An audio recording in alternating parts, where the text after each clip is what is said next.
இந்த மாதத்திலே 15ஆம் தேதியில சுதந்திர தினம். என்ன தினம்? சுதந்திர தினம். உலகமெல்லாம் இந்தியா முழுவதும் கொண்டாடப்படுகிறது. இந்தியா சுதந்திரம் பெற்று 77 ஆண்டுகள் முடிந்து 78ஆம் ஆண்டிலே வந்திருக்கிறது. என்ன ஆண்டு? 78ஆம் ஆண்டு ஆரம்பம். ஆகவே நம்முடைய இந்தியா ஒரு அடிமை நாடாக இருந்தது. ஆனால் ஆண்டோடைய பெரிய கிருபையினாலே சுதந்திர நாடாய் மாறி சுதந்திர நாடு. நம்முடைய இந்தியா தேசம் சுதந்திரம் பெற்றிருக்கிறது. ஆகவே நாம் ஒரு சுதந்திர பூமியில் வசிக்கிறோம். என்ன பூமி?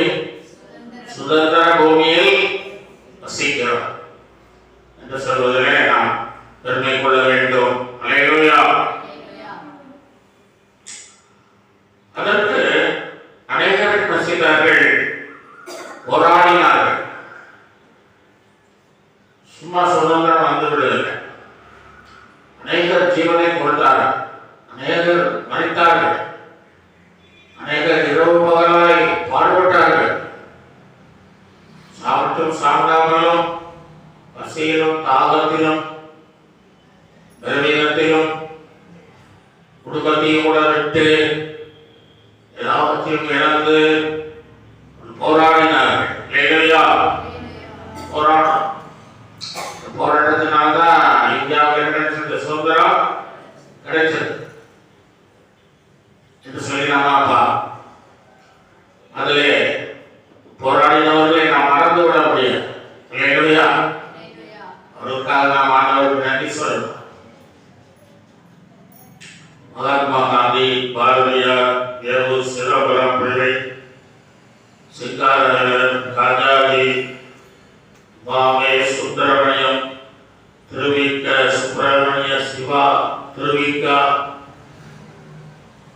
சுப்பிரமணிய சிவா, காமராஜர், நேரு, இந்திரா காந்தி, பால கங்காதர திலகர், ஜான்சி ராணி, நேரு, இந்திரா காந்தி, கொடிகாத்த குமரன், சுபாஷ் சந்திரபோஸ், பகத்சிங், இவர்கள் மாத்திரமல்ல மருது பாண்டியர், சின்னத்துறை, வீரபாண்டிய கட்டபொம்மன் எல்லாம் போராடினால்தான் அந்த சுதந்திரம் கிடைச்சது. இன்னும் அநேகர் இருக்காங்க. சுதந்திர போராட்ட வீரர்கள் அநேகர் இருக்காங்க. ஆகவே நம்முடைய இந்தியா சுதந்திரம் பெற்றாலும் கூட நாம் சுதந்திர காற்றை சுவாசிக்க முடியவில்லை. சுதந்திர காற்றை சுவாசிக்க முடியவில்லை. 1947 இந்தியர்களிடமிருந்து இந்தியா சுதந்திரம் பெற்றாலும் சுதந்திரமாக நாம் வாழ்கிறோமா என்று சொன்னால் சுதந்திரமாக நாம் வாழ முடியல இல்லையா? ஊழல், சுயநலம், தீவிரவாதம், லஞ்சம், சமூக பொருளாதார சீரழிவு ஆகியவற்றின் பிடியில் சிக்கி நாம் தவித்துக் கொண்டிருக்கிறோம் என்பதுதான் உண்மையான காரியம். திறமையான வாலிபர்களுக்கு வேலை வாய்ப்பு கிடைக்கவில்லை. இயற்கை வளங்கள் சுரண்டப்பட்டு நாடு பொருளாதாரத்தில் பின்தங்கிய நிலைமையிலே காணப்படுகிறது. இதற்கெல்லாம் ஒரு மாற்றம் தேவையாயிருக்கிறது. நம்முடைய மகாத்மா காந்தி அவர்கள் சொல்லும்போது, நீ மாற்றத்தை காண விரும்பினால் முதலில் நீ மாற்றத்தை என்ன செய் அடைந்து கொள் என்று சொல்கிறார். முதல்ல நம்ம மாற்றத்தை பெற்றுக்கொண்ட பிறகுதான் மற்றவர்களுடைய மாற்றத்தை நாம் எதிர்பார்க்க முடியும் என்று சொல்கிறார். நாம் மாறாமல் மற்றவர்களை மாற்ற முடியாது. தீய சக்திகள் இந்தியாவை தீய சக்திகளுக்கு இந்தியாவை காப்பாற்ற வாலிபர்கள் கொண்டு வர வேண்டும். நம்முடைய ஆண்டவருடைய சமூகத்திலும் முன்னோர்கள் நிறைய பெரிய பெரிய ஊழியர்கள் எல்லாம் மறித்து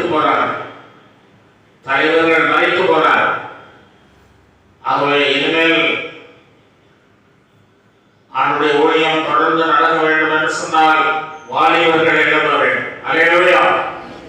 வாலிபர்கள் எழுதணும். எழுப்பி ஊழியத்திற்கு செல்லணும்.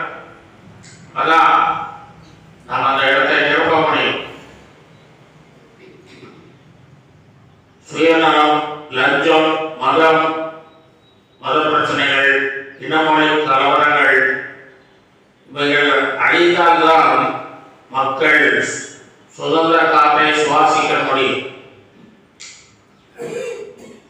இந்திய மக்கள் தொகையில் 2/3 மேல் இளைஞர்கள் இருக்கிறார். இளைஞர்கள் எதிர்கால இந்தியாவின் தூண்கள் என்று சொல்லி ஒருவர் சொல்கிறார். சமுதாயத்தை நல்ல முறையில் செலுத்தக்கூடிய சிற்பிகள் என்று சொல்கிறார். இளைஞர்கள் நல்ல கல்வி கற்று, நல்ல உடல் வளம் பெற்று, நல்ல பண்புகளை பெற்று, ஊழலற்ற வளமான எதிர்காலத்தை உருவாக்க வேண்டும். நல்ல மருத்துவர்களாக, சிறந்த பொறியாளர்களாக, ஆசிரியர்களாக, குடும்ப குறிப்பாக அரசாங்கத்தில் அங்கம் வகிக்கும் ஊழலற்ற அதிகாரிகளாக பொறுப்பினை ஏற்று மக்களை சுதந்திர காற்றை மக்கள் சுவாசிக்க இளைஞர்கள் எழுத வேண்டும். அல்லேலூயா. அதனால இளைஞர்கள் என்ன செய்யணும்? அவங்க சோம்பேறிகளாக இருக்கக்கூடாது. நாட்டுக்காக எழுதணும், தேசத்துக்காக எழுதணும், மக்கள் நலனை நாம் பாதுகாக்க வேண்டும். சாலமோனை போல, யோசேப்பை போல நாம் ஞானமுள்ள பிள்ளைகளாய் நடந்து தேசத்தை நாம் ஆதாயப்படுத்த வேண்டும். அலைபேசியிலே கரத்தை அடிக்காமல் தன்னம்பிக்கை எனும் சிறகுகளோடு சுதந்திர வானில் புதிய சிந்தனைகளோடு பறந்து வளமான பாரதத்தை உருவாக்க வேண்டும். அல்லேலூயா. அடுத்த சுதந்திரத்துக்காக 3 நாள் சொல்றோம்.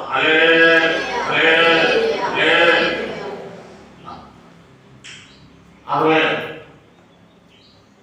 நாம் சந்தோஷமா இருக்க வேண்டும். நல்லா இருக்கீங்களான்னு சொல்லி ஒருவர் நம்ம அடிக்கடி விசாரிக்கணும். அல்லேலூயா. பாசமா கேட்பாங்க, நல்லா இருக்கீங்களான்னு சொல்லி, சந்தோஷமா இருக்கிறீங்களா அப்படின்னு கேட்பாங்க. ஏன் அப்படி கேட்கறாங்க? யாருமே அவங்களுக்கு கேட்கறது யாருமே யாரும் கேட்கறாங்களா நல்லா இருக்கீங்களா கேட்க மாட்டாங்க. நல்லா சபையில் வரும்பொழுது பாசமா விசாரிக்கணும். அல்லேலூயா. நல்லா இருக்கிறவங்க சொல்லுவோம், சந்தோஷமா இருக்கிறவங்க சொல்லுவோம்.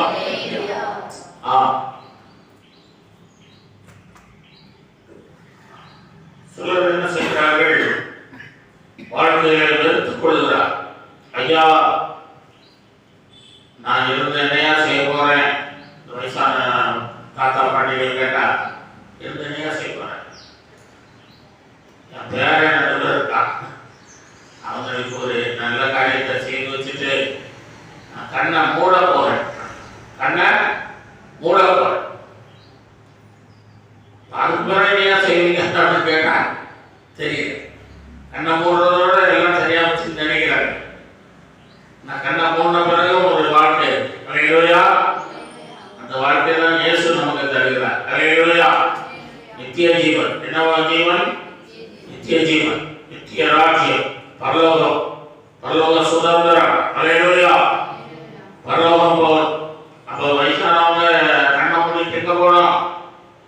கண்ணு மூடனா பரலோகத்துக்கு போனோம். அல்லேலூயா. பரலோகத்துக்கு போனோம். பரலோகத்தை சுதந்திரிக்கணும்.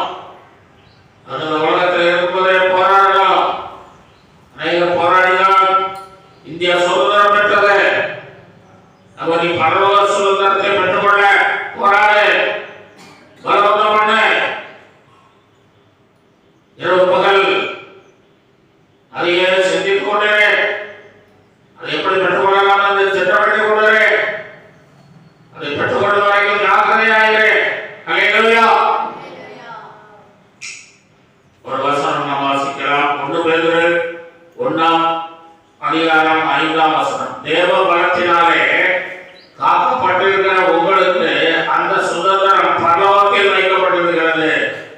வாசிக்கிறோம்.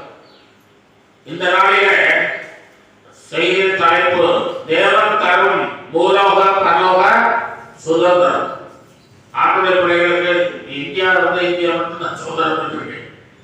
ஆனால் நம்ம சுதந்திரம் நமக்கு 2 சுதந்திரம். பூலோகமும் உண்டு, பரலோகமும் உண்டு. உடனே சொல்லுவோம். ஆமா, ஆண்டவர் பூலோக சுதந்திரம் பரலோக சுதந்திரத்தை உங்களுக்கு தரக்கூடியவராக இருக்கிறார். ஆகவேதான் தேவ பலத்தினாலே காக்கப்பட்டிருக்கிறவங்களுக்கு அந்த சுதந்திரம் பரலோகத்தில் வைக்கப்பட்டிருக்கிறது என்று சொல்லிப்பார். ஆகவே ஆண்டவர் நமக்கு 2 சுதந்திரங்களை தருகிறார்.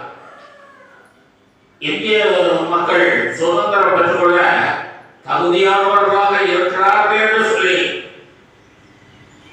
பார்த்துதான் இந்தியாவுக்கு சுதந்திரம் கொடுத்தார்கள். இந்தியா ஒரு நல்ல நாடாக ஒரு தேசமாக இருக்கும். இந்த இவர்கள் தகுதியானவர்களாக இருக்கிறார்கள், தலைவர்கள் இருக்கிறார்கள் என்று சொல்லினால் இந்தியாவை சுதந்திரம் கொடுத்தார்.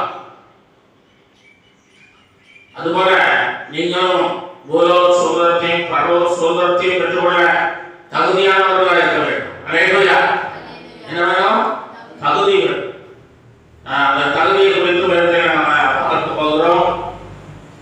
தகுதி இருக்கணும். என்ன தகுதி இருக்கணும்? இயேசுவின் பிள்ளையாக இருக்கணும். முதலாவதாக இயேசுவின் பிள்ளைகளாக நாம் இருக்க வேண்டும். ரோமர் 8:17 வாசிக்கிறோம். பிள்ளைகளானால் சுதந்திரமாமே என்று வாசிக்கிறோம். பிள்ளைகளானால் சுதந்திரமாமே. அப்ப இன்றைக்கு நம்ம பிள்ளைகள் ஆகாமல் சுதந்திரத்தை பெற்றுக்கொள்ள முடியாது. அநேகர் சபைகளுக்கு செல்வார். நாகர்கோயிலில் ஒரு சகோதரர் 20 ஆண்டுகளாக சபைக்கு வந்தார். ஆனால் அவர் என்ன செய்தார்? இயேசுவை ஏற்றுக்கொள்ளல, மனம் திரும்பல, ரட்சிக்கப்படல, ஞானஸ்நானம் பெற்றுக்கொள்ளல. அதனாலே அவருடைய மரணம் ரொம்ப பயங்கரமான வெடிப்பு ஏற்பட்டு அவர் யாருமே பார்க்க முடியாத சூழ்நிலையில, பக்கத்திலே போக முடியாத சூழ்நிலை. ஏன் சபைக்கு வந்து கூட ஆட்களை ஏமாற்றிக் கொண்டு, தேவனையும் ஏமாற்றிக் கொண்டு, நானும் ஆண்டுடைய பிள்ளைதான் என்று சொல்லி காலங்களை கடத்தி கொண்டிருப்பதனாலே அழிவுகள் பயங்கரமாக வரும். இத்தனை முறை அழிவு கொடுத்திருப்பாங்க சபையில. இத்தனை பேர் 20 வருஷத்துல நாசம் நடத்திருப்பாங்க. ஏன் எடுக்கல? இப்படி அநேகர் இயேசுவின் பிள்ளையாக மாறாமல் அநேகர் இருப்பார்கள். இயேசுவை ஏற்றுக்கொள்ளாமல் இருப்பார்கள். யோவான் 1:12 வாசிக்கிறோம். அவருடைய நாமத்தின் மேல் விசுவாசம் உள்ளவர்களாய் அவரை ஏற்றுக்கொண்டவர்கள் எத்தனை பேர்களோ அத்தனை பேர்களும் தேவனுடைய பிள்ளைகளாகும்படி அதிகாரம் கொடுத்தார். ஆண்டவர் ஏற்றுக்கொள்ள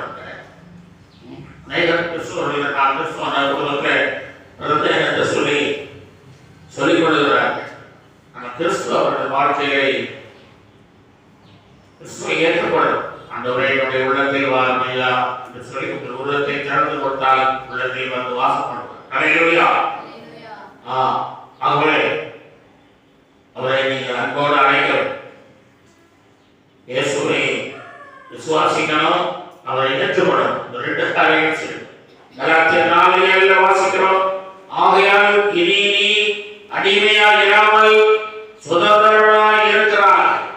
நீ புத்திரனே ஆனால் கிறிஸ்து மூலமாய் தேவனுடைய புத்திரனாய் இருக்கிறாய் என்று சொல்றோம். அப்போ அடிமையாய் அல்ல, நாம் அடிமையானவர்கள் அல்ல, புத்திரனாய் இருக்கிறோம். இயேசுவை ஏற்றுக்கொண்டவர்கள் ஆண்டவருடைய பிள்ளைகள், புத்திரர்கள்.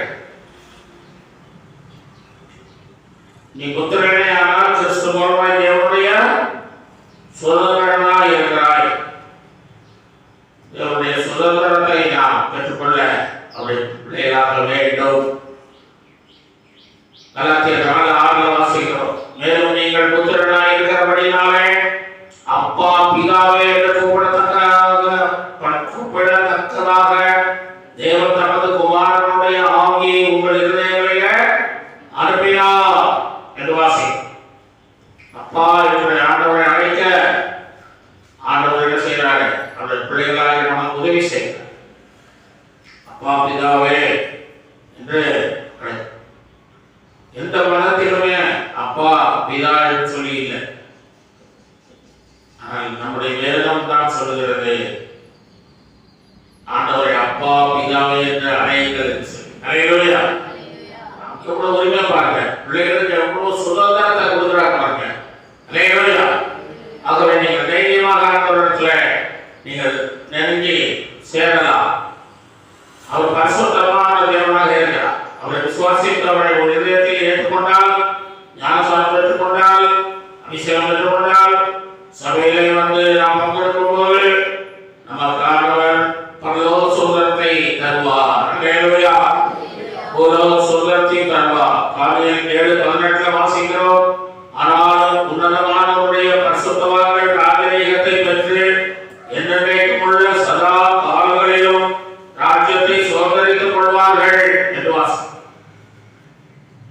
பரிசுத்தவான்கள் நீங்க ஞானஸ்நானம் பெற்று அபிஷேகம் பெற்று பெற்றெடுக்கப்பட்ட பிள்ளைகளாக நீங்க சபைக்கு வரும்பொழுது ஆண்டவர் உங்களை என்ன செய்வார்னா பரலோக சுதந்திரத்தை தருவார். அல்லேலூயா. ஆகவே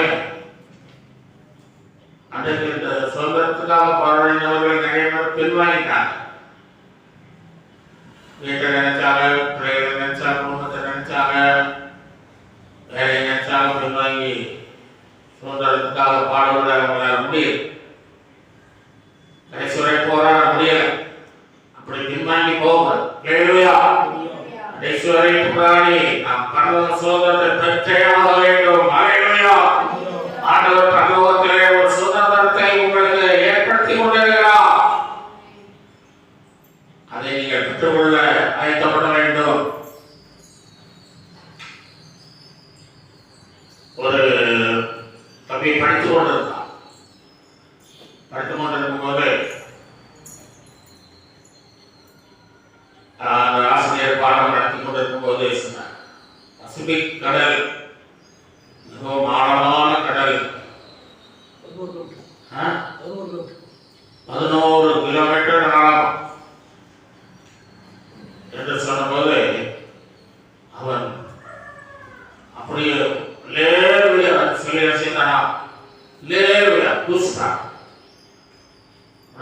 ஆசிரியர் எல்லாருமே என்னன்னு கேட்டான். சொன்னாங்க, ஆண்டவர் பாவத்தை எல்லாம் 11 மைல் ஆழத்துல ரசிட்டாரு, பாவத்தெல்லாம் உள்ள ஓட்டு மூடிட்டாரு. எவ்வளவு சந்தோஷம். அது நான் அதனாலே நான் பரலோகத்தை சுதந்திரித்துக் கொள்வேன். அல்லேலூயா. சொல்லி மறுபடியும் ஒரு அலையில போட்டு வரிசையில நாம குதிச்சாங்க. அல்லேலூயா. ரொம்ப சந்தோஷம். அந்த வாலிப பையனுக்கு அவ்வளவு சந்தோஷம். சின்ன பையன். அதனால தேவனுடைய பிள்ளைகள் உங்கள் பாவங்களை எல்லாம் ஆண்டவர் சிலுவையிலே சுமந்து எங்க போட்டாரு? கடலுக்கு ஆழத்தில் விடுபட்டு வந்தார். அதனால நீங்க சந்தோஷமா இருக்கு. அல்லேலூயா. அந்த ஒரே பாவத்தை மன்னிக்கிறேன் என்று சொல்லி சந்தோஷமா தாவீது ஜெபம் அந்த ரட்சிப்பின் சந்தோஷத்தை சந்தோஷத்தை அவன் இழந்தபோது அவனால் அதை தாங்கிக் கொள்ள முடியல. திரும்பவும் தாரும் என்று சொல்லி கேட்டு அதை பெற்றுக்கொண்டு சந்தோஷமாய் மாட்டார். அல்லேலூயா. தேவனுடைய பிள்ளைகள் பரலோக வாசிகளாக மாற வேண்டியது அவசியமாக இருக்கிறது. அதுக்கு நாம் அவருடைய பிள்ளைகளாக வாழ வேண்டும். அவருடைய பிள்ளைகளுக்கு எல்லாம் ஆசீர்வாதம் உண்டு. நம்ம பிள்ளைகளுக்கு நம்ம கேட்டு கொடுக்குறோமா? எடுத்துட்டு வர்றோம், புண்ணியத்துக்கு வர்றோம், சாப்பாடு செய்து வைக்கிறோம், பள்ளிகளுக்கு அனுப்புறோம், படிக்க வைக்கிறோம், பீஸ் கட்டுறோம், எல்லாம் பண்றோம். தேவன் நமக்காக எல்லாத்தையும் செய்யணும். அல்லேலூயா. அவருடைய பிள்ளைகளாக சுதந்திரம் ஆமையின மாதிரி சுதந்திரம், எல்லா சுதந்திரமும் உங்களுக்கு. அல்லேலூயா. ஆண்டவருக்கு இருக்கிற எல்லா அதிகாரமும் பவர் எல்லாம் உங்களுக்கு தருகிறார். ஹல்லேலூயா. அதை பயன்படுத்தணும். நம்முடைய பிள்ளைகள் ஒன்றுமில்லாதவர் போல மற்ற ஜனங்களை போல இருக்கக்கூடாது. ஹல்லேலூயா. ஆண்டவர் உங்களை மற்ற ஜனங்களை விட்டு பிரித்து எடுத்திருக்கிறார். வாசிக்கிறேன். லேவியராகமம் 20:24 நானே வாசிக்கிறேன். நீங்கள் அவர்கள் தேசத்தை சுதந்தரிப்பீர்கள் என்று உங்களோடே சொன்னேன். பாலும் தேனும் ஓடுகிற அந்த தேசத்தை உங்களுக்கு சுதந்திரமாக கொடுப்பேன். உங்களை மற்ற ஜனங்களை விட்டு பிரித்தெடுத்த உங்கள் தேவனாகிய கர்த்தர் நானே. மற்ற ஜனங்களை விட்டு என்ன செய்யறாரா? நான் பிரித்து எடுத்திருக்கிறேன். ஹல்லேலூயா. ஆகவே உமக்கு ஆண்டவர் சுதந்திரத்தை பூமியிலேயும் பரலோக ராஜ்யத்தில் கூட வைத்திருக்கிறார். அதை பெற்றுக்கொள்ள நாம் ஆயத்தம் பார்க்க வேண்டும் என்று சொல்லிப்பார். இரண்டாவதாக நம்ம கருத்து சொல்லுவோம், நீதியாய் நடக்க வேண்டும். நீதியாய் நடக்கும் ஆண்டோடைய பிள்ளைகள் என்று சொல்லி நாம் நீதி இல்லாமல் நேர்மை இல்லாமல் மனம் போல ஜீவிக்க கூடாது. ஆண்டோடைய பிள்ளைகளுக்கு சட்ட திட்டங்கள் இருக்கு. இந்த சட்ட புஸ்தகம் கொடுக்கப்பட்டிருக்கு. பைபிள் சட்ட புஸ்தகம். இந்த சட்டத்தின்படிதான் நீங்கள் என்ன செய்யணும்? யுத்தம் பண்ண வேண்டும். ஹல்லேலூயா. உங்கள் வாழ்க்கையை அமைத்துக் கொள்ள வேண்டும். அப்போதுதான் நீங்கள் நீதிமன்றங்களாக வாழ முடியும். ஆண்டவருடைய ராஜ்யத்தை சோதரிக்க முடியும். தீத்து 3:6 வாசிக்கிறோம். தமது கிருபையினாலே நாம் நீதிமன்றங்களாக்கப்பட்டு நித்திய ஜீவன் உண்டாகும் என்கிற நம்பிக்கையின்படி சுதந்திரராகத்தக்கதாக பரலோக ராஜ்யம் சுதந்திரமாக்கப்பட பரலோக ராஜ்யம் சுதந்திரமாக்கப்பட நம்ம என்ன சொல்றோம்? நீதிமானாய் வாழ. நீதிமான்களுக்கு தான் அந்த ராஜ்யத்தை ஆண்டவர் ஏற்படுத்தி வைத்திருக்கிறார். எல்லாருக்கும் அழைக்கப்பட்டவர்கள், அனைவரும் தெரிந்து கொள்ளப்பட்டவர்கள் நீதிமான்.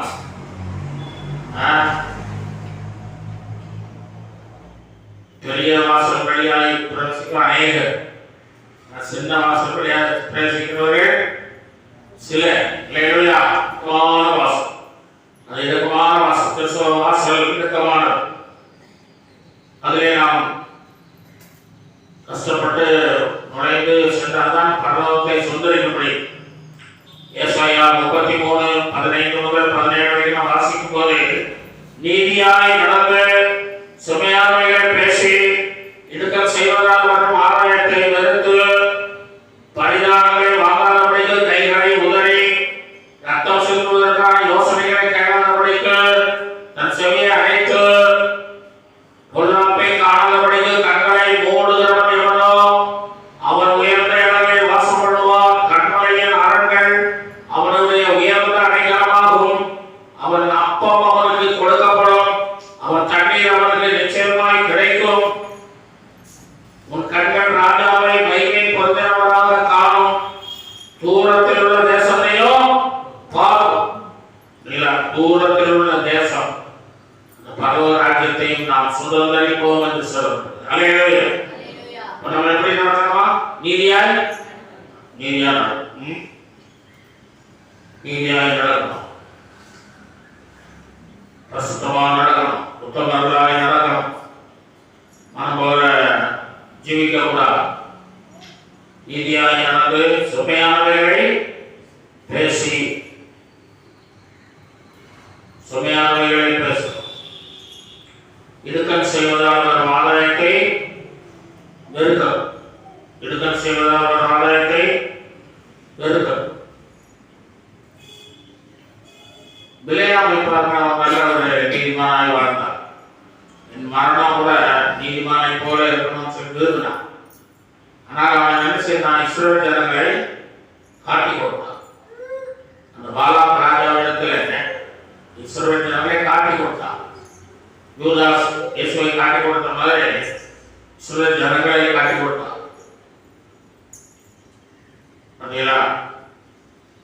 அவங்க பரிதாபத்துக்காக அதாவது சொல்லப்பட்டது, இடுக்கல் செய்வதால் ஒரு ஆதாயத்தை வெறுத்து பரிதானம் வாங்காதபடிக்கு தன் கைகளை உதவி பரிதானம் வாங்குவது.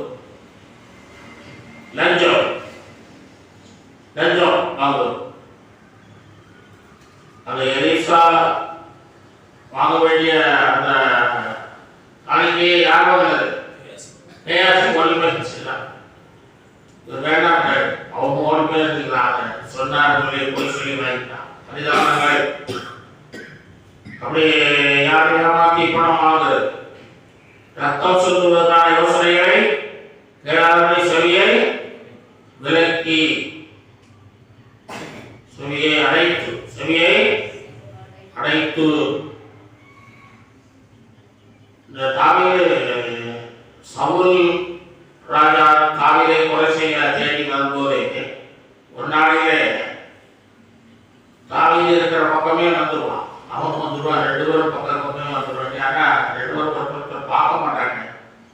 அந்த பக்கம் என்ன செய்வான், படுத்து தூங்கிடுவான். சவுல் ஆடுகளோட எல்லாம் படுத்து தூங்கிடுவான். தாவீது இந்த பக்கம் இருக்கும். இங்கிருந்து பார்ப்பான், பார்த்துட்டு அவன் வச்சிருக்கிற செம்பு சில பொருள்களை என்ன செய்வான், தூக்கி வந்துடுவான். அப்புறம் காலையில காப்பா இதெல்லாம் யாருடைய இருந்துச்சு அப்படிமா சவுல்.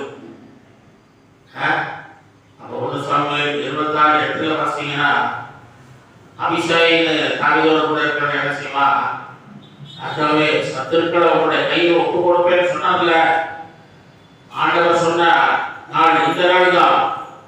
இந்த பட்டக்காப்பதியா சவுல் ராஜா நான் போய் என்ன செய்யறேன், 2 குத்தாக அல்ல ஒரே குத்தாக சொல்றேன் அப்படிங்க.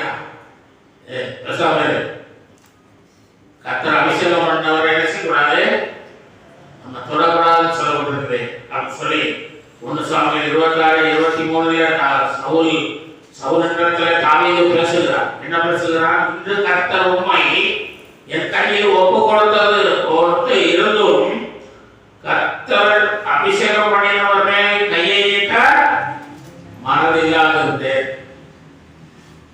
தாவீது கர்த்தர் அபிஷேகம் பண்ணப்பட்ட தாவீது ஒரு நாள் அபிஷேகம் பண்ணியிருந்தார். அதை இழந்துட்டான். ஆனாலும் கூட ஒரு நாள் அபிஷேகம் பண்ணப்பட்டோம்ப்பா சொல்றாங்க, நான் தொடர்பாக நீங்களும் சொல்றாங்க சொல்லி காத்துக்கொள்றேன். அல்லேலூயா. அந்த செவியை விளக்கணும். அப்படிப்பட்ட தீமையான காரியங்களை சொல்லும்போது நாம் செவியை அடைத்து பொல்லாப்பை காணாதபடி கண்களை மூடுகிறவன் எவ்வளோ, பொல்லாப்பை காணாதபடி யோசனை பண்ணணும்னா கண்களை மூடு. இந்த போத்திபார் மனைவி என்ன செய்யறா, துணியெல்லாம் கட்டி போட்டு இருந்துட்டான். யோசிப்பால பார்க்க முடியல, ஐயோ ஓடிட்டான். அல்லேலூயா. திரும்பி ஓடிய அப்படி பொல்லாப்பை காணாதபடி கண்களை மூடுகிறவனே மனம். அதனால ரொம்ப டிவி இதெல்லாம் பார்க்கும்போது கூட பொல்லாப்புகள் இருந்தால் கண்களை மூடிடும். அல்லேலூயா. மூடி சோதனை பண்ணிட்டு அப்புறம் பாரு. பொல்லாப்புகளை காணாதபடி மூடுகிறவனே மனம் அவன் உயர்ந்த இடங்களில் வாசப்படுவான். கண்மலையின் அரண்கள் அவனுக்கு உயர்ந்த அடைக்கலாமா. நம்ம பார்த்தது போல பரிசுத்தவான்கள் உயர்ந்த இடங்களில் வாசம் பண்ண உதவி செய்தார். அல்லேலூயா. உயர்ந்த இடங்களில் வைத்தார். கண்மலையின் அரண்களை அவனுக்கு உயர்ந்த அடைக்கல். அவன் அப்பம் அவனுக்கு தண்ணீர் அவனுக்கு நிச்சயமாக கிடைக்கும்.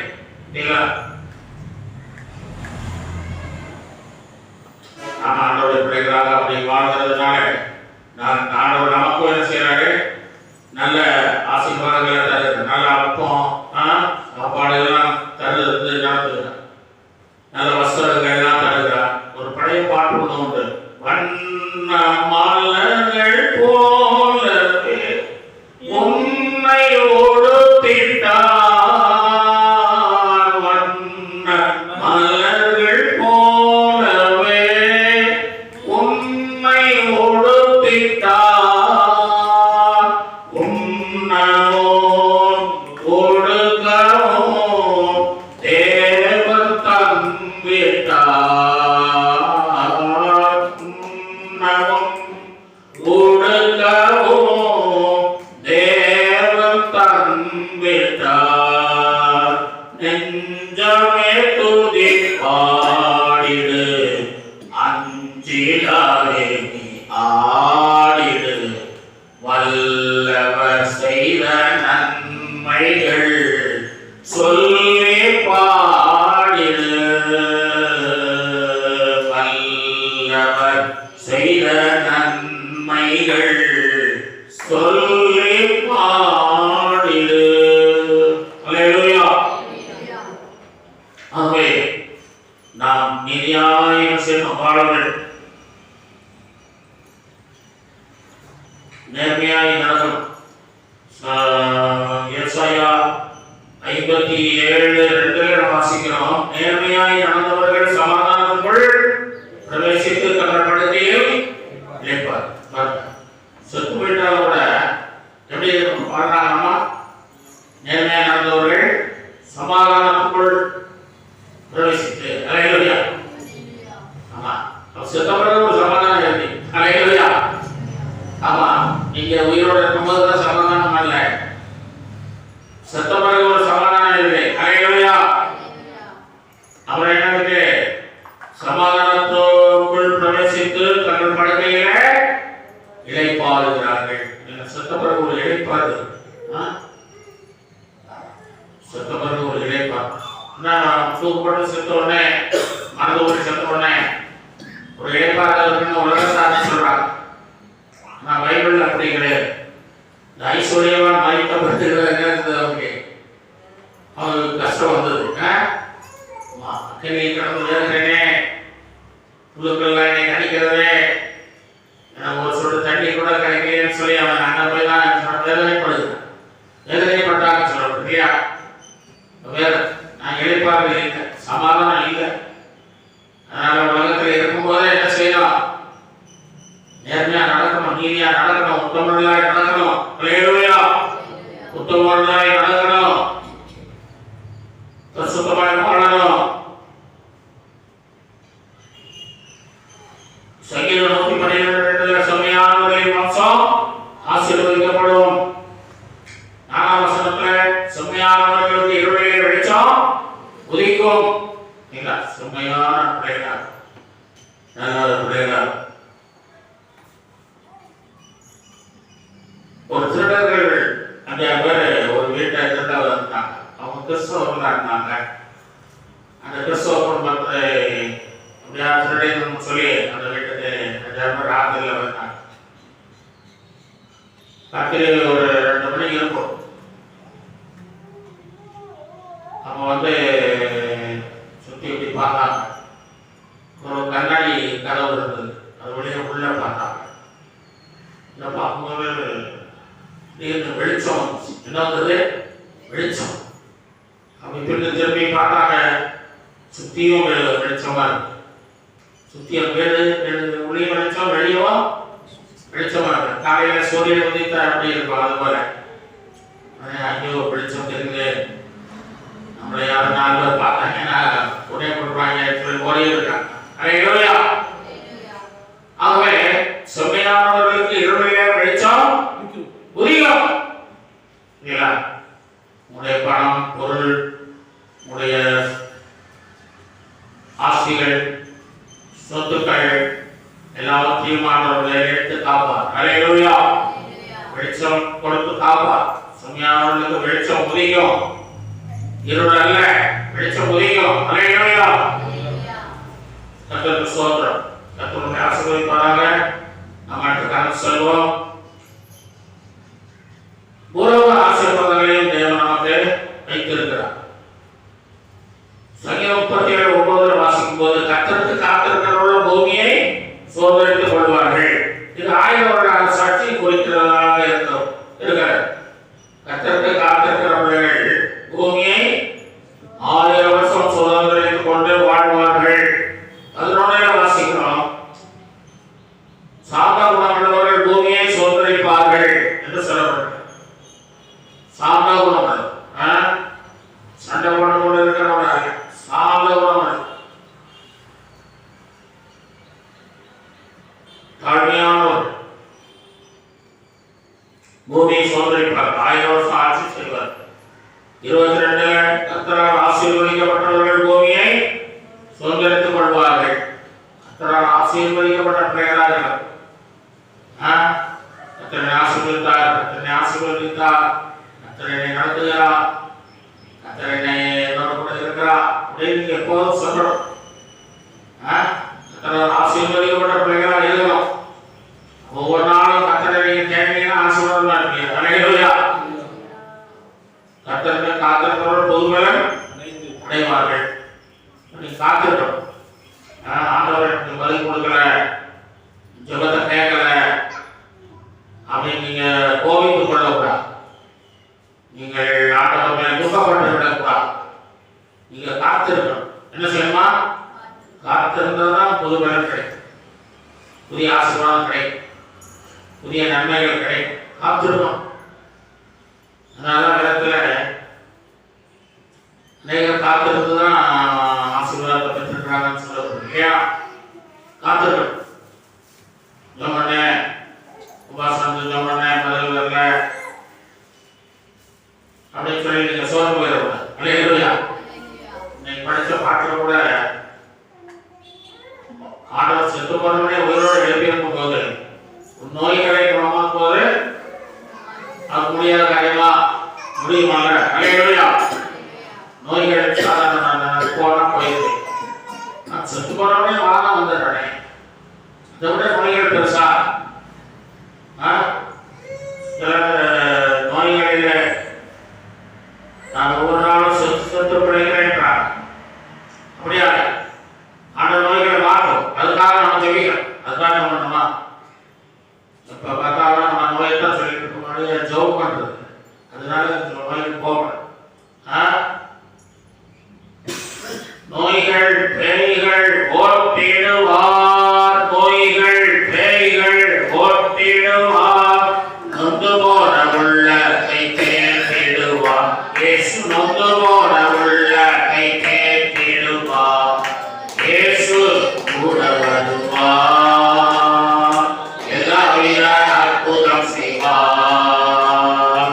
இயேசு கூட வருவார், எல்லாவித அற்புதம் செய்வார். ஆமென். அல்லேலூயா. ஏன் நம்ம ஜெபங்கள் கேட்கப்படாமல் சொன்னா, 1 பேதுரு 1ஆம் அதிகாரம் 7ஆம் வசனத்தை நாம் வாசிக்கும் போது, அழிந்து போகிற பொருள் அக்கினியினாலே சோதிக்கும், அதை பார்க்கிலும் விளையாடப்பட்ட உங்கள் விசுவாசமானது சோதிக்கப்பட்டு இயேசு கிறிஸ்து வெளிப்படும்போது புகழ்ச்சியும் கரமும் மகிமையும் உண்டாக காணப்படும். அழிஞ்சு போகிற பொண்ணை சோதிக்கிறான். அடியடின்னு அடிச்சு நம்பி அக்கினியில போட்டு போட்டு போட்டு வேக வச்சு என்ன அதை நிமித்தி சோதனை கூடாது போகுதுன்னா அதை பார்க்கணும் நேர்படும். அது மாதிரியும் நேர்பட்டு உங்கள் விசுவாசம் எப்படி பண்ணுது? ஆண்டு மேல் வைத்திருக்கிற விசுவாசம் நம்பிக்கை பொன்னை காட்டிலும் ஒரு விளையாடுறது, அதை விட விளையாடப்பட்டது விசுவாசம். இல்லையா? பொண்ணுதான் உலகத்திலே விளையாடப்பட்டது இல்லையா? அதை விட விளையாடுறது விசுவாசம். அந்த விசுவாசம் என்ன செய்யுமா? சோதிக்கணும். அந்த ஒரு சோதனையை வச்சுற இந்த ஜபத்தை என்ன செய்றாரு? ஒரு இடத்துல வைத்து அதை சோதித்து உங்களுக்கு தகுதி தானா, அதை கொடுக்கலாமா, இல்லை கொடுக்க கூடாதா, இப்போ கொடுப்போமா, இல்லை பின்னால கொடுப்போமா, 1 வருஷம் கொடுப்போம் ஆபிரகாமுக்கு 25 வருஷம் கழிச்சு தான் கொடுக்குறேன். எத்தனை வருஷம்? 25 வருஷம். கொஞ்சமா நம்மளால காத்திருக்க முடியாது அப்படின்னா ஆபிரகாம் மாதிரி நம்மளால இருக்க முடியாது. நமக்கு உடனே கிடைக்கணும். திடீர் ஆகாரம், திடீர் சாப்பாடு, திடீர் சாமியெல்லாம் வருது. திடீர் சாமி இப்ப எல்லாம் திடீர் வந்துடுது. காத்திருக்கணும். அல்லேலூயா. அதற்காக பொறுமையோடு காத்திருந்தேன். எப்படி இருந்தாரோ பொறுமையோடு காத்திருந்தேன். ஒரு இடவாய் சாயிற வரைக்கும் இருந்தேன். பொறுமையாயிருந்தேன். அவர் சாந்தினார். என்னுடைய தேவையெல்லாம் கண்டுட்டார். அல்லேலூயா. அதனால நம்ம காத்திருக்கிறது அவர்களை இது 34ஆம் வசனத்தை வாசிக்கிறோம். கர்த்தருக்கு காத்திருந்து அவருடைய வழியை கைக்கொள், அப்பொழுது பூமியை சுதந்தரித்துக் கொள்வதற்கு உன்னை அவர் உயர்த்துவார். இல்லையா? இந்த பூமிக்குரிய சுதந்திரம், பூமிக்குரிய சுதந்திரத்தை ஆண்டவர் நமக்கு தருகிறார். ஆண்டவர் மத்தேயு 19:27 ஆண்டவர் சீசர்களுக்கு சொல்லும்போது, சீசர்கள் 19:27 இயேசுநாதர் கேட்கிறாங்க, ஆண்டவரே நாங்கள் எல்லாவற்றையும் விட்டு உண்மை பின்பற்றினோமே, வலைகளை விட்டோம், சொந்தத்தை விட்டோம், பள்ளத்தை விட்டோம், ஐந்தாப்பட்டை விட்டோம், படகை விட்டுட்டோம், படகு எங்களுக்கு சாப்பாடு விட்டுச்சு, அதையும் விட்டுட்டோம், வலைகளை விட்டுட்டோம், எல்லாத்தையும் விட்டு உண்மை பின்பற்றினோமே, எங்களுக்கு என்ன கிடைக்கும், என்ன தருவே அப்படின்னா என்ன கிடைக்கும்? அப்ப ஆண்டவர் சொல்றாரு 29 சொல்றாரு பாருங்க, என் நாமத்தின் நிமித்தம் வீட்டையாவது சகோதரனையாவது சகோதரிகளையாவது தகப்பனையாவது தாயையாவது நிலங்களையாவது விட்டவன் எவனோ அவன் 100 அடைந்து நித்திய ஜீவனையும் சுதந்தரிப்பான். அப்படின்னா ஆண்டவர் பூலோக ஆசீர்வாதம் பரலோக ஆசீர்வாதம் தாங்க. நிலைகளா இல்லையா? சில சொல்லுவாங்க தன்னோதான் வந்துட்டு பூமியில கஷ்டப்படணும், பாடுபடணும், பத்திரப்படணும். அது உண்மைதான். அதே சமயத்துல பூமிக்குரிய ஆசீர்வாதத்தை நமக்கு வைத்திருக்கிறார். நிலைகளா இதை நாம் கேட்டு பெற்றுக்கொண்டு இந்த உலகத்திலே நாம் சுதந்திரவாளிகளாய் ஜீவிக்க வேண்டும். நிலைகளா ஆமா, இன்னைக்கு சுதந்திர செய்தி, அதனாலதான் அடிக்கடி சுதந்திரம் பார்த்து எழுதுவோம். கவனித்து கேட்கணும். லிசன் டு மீ அப்படின்னா என்ன அர்த்தம்? கவனித்து கேட்க.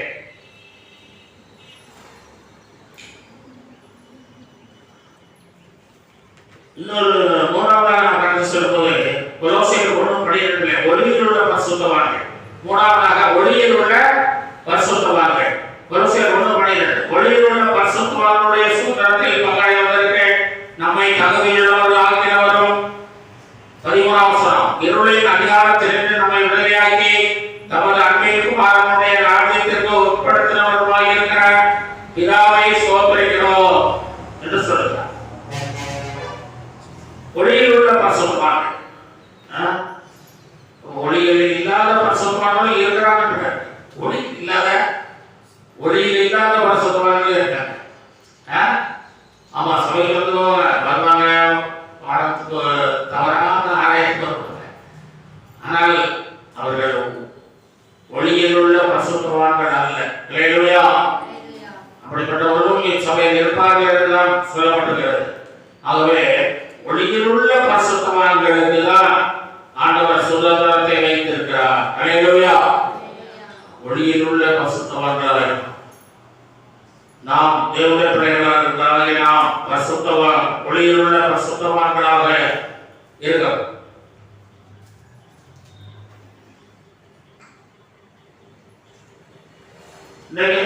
சபையில் இருக்கிற அநேகர் இருளில் இருக்கிறார்.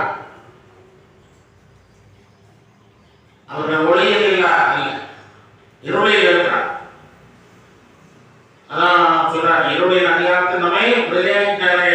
மறுபடியும் இருளில் இருக்கிறிய, மறுபடியும் இருளையா தேடி போயிட்டு இருக்கிய ஆண்டவரை இருளின் அதிகாரத்தை நம்முடைய குமாரனுடைய ராஜ்யத்துக்கு உட்படுத்தி விட்டார். உங்களுடைய ராஜ்யத்துக்கு உங்களை ரிசர்வ் பண்ணிட்டார். என்னமா பண்ணாரு? ரிசர்வ் பண்ணியாச்சு. அது நீங்க மனசுல வச்சிருக்கோம். நான் ஆண்டுடைய ராஜ்யத்திற்கு பங்குள்ளவராய் மாறிவிட்டேன். தாவீது சொல்றாங்க, சுதந்திரம் எனக்கு உண்டு, சுதந்திரம் எனக்கு உண்டு அப்படின்னு உறுதியா சொல்லுகிறேன். இந்த மாதிரி உறுதியா நான் ஒளியில் உள்ள பரிசுத்தவானாய் வாழ்வேன், ஆண்டவருக்காக ஜீவிப்பேன், பரிசுத்தமான செய்தியை செய்வேன், நான் பாவத்தை நோக்கி ஓட மாட்டேன், நான் பரிசுத்தம் உள்ளவன், இன்னும் பரிசுத்தமாக நான் விரும்புவேன். வெளிப்படுத்தல் 22:14 வாசிக்கிறோம். இன்னும் இன்னும் இன்னும் பரிசுத்தமா இருப்பாங்க. அதிபரிசுத்தம் என்ன பரிசுத்தம்? அதிபரிசுத்தம் அப்படின்னா அதிகமான பரிசுத்தம் நமக்கு வேணும். அதனால அப்பதான் நம்ம பரலோகத்தை சொல்றோம். வெளிப்படுத்தி 21:7 சொன்னாரு, ஜெயம் கொள்ளுகிறவன் எல்லாவற்றையும் சுதந்திரத்துக் கொள்வார். ஜெயம் கொள்ளணும், ஜெயம் கொள்ளணும். தேவனுடைய பிள்ளைகள் ஜெயம் பெற்ற பிள்ளைகளாயிரும். சங்கீதம் 37:18 உத்தமர்களின் நாட்களை கர்த்தர் அறிந்திருக்கிறார், அவர்கள் சுதந்திரம் என்னைக்கும் இருக்கும். உத்தமர்களின் நாட்களை கர்த்தர் அறிந்திருக்கிறார், அவருடைய சுதந்திரம் என்னைக்கும் இருக்கும் என்று சொல்லும். அதனால காலை என்பவரை நாம் வாக்கில் வாசிக்கிறோம். அவர் எப்படி செய்தானா, எகிப்திலிருந்து புறப்பட்டு கானான் தேசத்தை அடைவதற்கு 40 ஆண்டுகளாக அவன் என்ன செய்தானா, இந்த காலையில் 45 ஆண்டுகள், 45வது வயசுல அவன் பொறுப்பு வரான். இப்ப 85 வயசு, 40 வருஷம். 40 வருஷமா எப்படி சொல்றான், கர்த்தரை உத்தமமாய் பின்பற்றினேன். எப்படி பின்பற்றினேன்? உத்தமமாய் பின்பற்றினேன். இதுல யார் நாம சொல்ல முடியுமா? ஒரு வருஷத்துல வருஷம் முழுவதும் நான் சபைக்கு ஒழுங்கா வந்தேன் சொல்ல முடியுமா?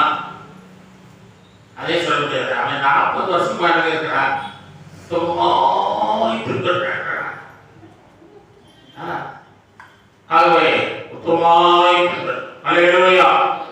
ஜெயம் கொண்ட பிள்ளைகளாயிரும், ஜெயமுள்ளவர்களாயிரும். ஜெபிக்கிற பிள்ளைகள் ஜெயம் கொள்வார்கள். ஜெபமே ஜெயம், ஜெபமே ஜெபத்தில் நீங்க குறையும் போது ஜெயிக்க முடியாது. வாழ்க்கையில வருகிற சோதனைகளை நீங்க ஜெயிப்பதற்கு ஜெபம் தான். ஒரு சின்ன பையன் ஜெபம் பண்றான், ஆண்டவரே உங்களுடைய கடல் பெரியது, என் படகை சிறியது, என் படகை என்னை காப்பாற்றும் என்று சொல்லி ஜெபம் பண்றான். சின்ன பையன் ஒரு சின்ன பாப்பா ஜெபம் பண்றான்.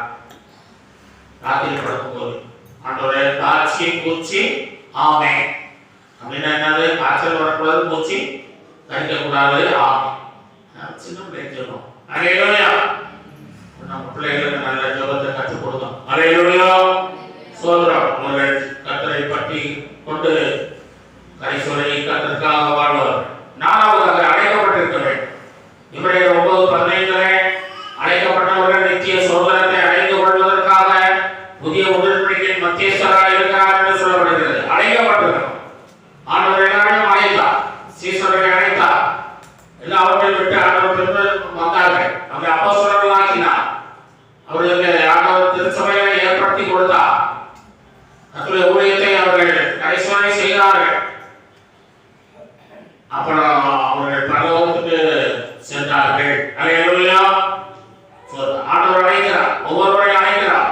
மத்திய 11:28 வருத்தப்பட்டு தாட்சமாக எல்லா இடத்தில் நான் உங்களுக்கு ஏற்பாடு தருவேன் என்று சொல்லி அன்போடு அழைக்கிறார்.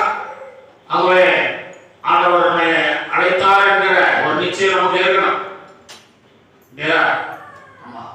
அந்த நிச்சயம் இருக்கிறவங்க ஒரு ஐயாசுங்க. அல்லேலூயா. ஆண்டவரை அழைத்தார், நான் வந்திருக்கேன், ஆண்டவர் பின்பற்றுகிறேன், அதனால வந்திருக்கேன் அப்படின்னு சொல்லு. அல்லேலூயா. யார் மூலமா அழைப்பு வந்தாலும் இயேசுதான் உங்களை அழைக்கிறார். அல்லேலூயா. பேதுருவை அந்திரேயா கூட்டிட்டு வந்தாங்க, இயேசு நான் வந்திருக்கேன். பேதுரு சொன்னாரா, அந்திரேயாவை என்னை கூப்பிட்டு வந்தா சொல்றாரா, கர்த்தரை அழைத்தார். அல்லேலூயா. அந்த உறுதி நமக்கு எப்போதும் இருக்கும். நமக்கு கர்த்தர் உங்களை நடக்க முடியும். கடையில நம்ம சேமிப்பதற்காக கடையில ஒருத்தர் வேலைக்கு போட்டாருன்னா சம்பளம் கொடுப்பாரா? கொடுப்பாரு. அல்லேலூயா. ஏன்னா அவர் வேலைக்கு போட்டிருக்காரு, அழைச்சிருக்காரு. அழைக்கப்பட்டவர்களுக்கு பலம் உண்டு. அல்லேலூயா. ஒன்று ரோமர் 8:29-30 வாசிக்கிறோம். முன் அறிந்தார், முன் குறித்தார், அழைத்தார், நீதிமானாகிறார், மகிமைப்படுத்தி இருக்கிறார். எவ்வளவு சொல்றாரு பாருங்க. முன் அறிந்தார், முன் குறித்தார், அழைத்தார், நீதிமானாகிறார், மகிமை படுத்தி இருக்கிறார். அதனால ஆண்டவர் உங்களை அழைக்காம ஒன்றும் செய்ய முடியாது. உங்களை அழைத்ததுனால அவர் உங்களை என்ன செய்வாரு? முன்னறிந்ததுனால, முன் குறித்ததுனால அழைத்திருக்கிறார். நீங்க என்ன செய்யலாம்? ஆண்டவரை முன் குறித்ததுனால தெரிந்து கொண்டா சபையில நான் இருக்கிறேன். அழைக்கவையா ஆண்டவரை முன் குறித்தார், முன் அறிந்தார், கை கற்பத்திலேயே என்ன செய்யறாரு? முன் குறித்திருக்கிறாரு. தலைவலியை எழுதிவிட்டார், தலைவலியை எழுதிவிட்டார் என்று சொல்லி நிச்சயம் வருவதாய் வாழும். 1961 எலிசபெத் மகாராணி காட்மாண்டு என்று சொல்லக்கூடிய நேபாள தேசத்தின் தலைநகருக்கு வந்தார்கள்.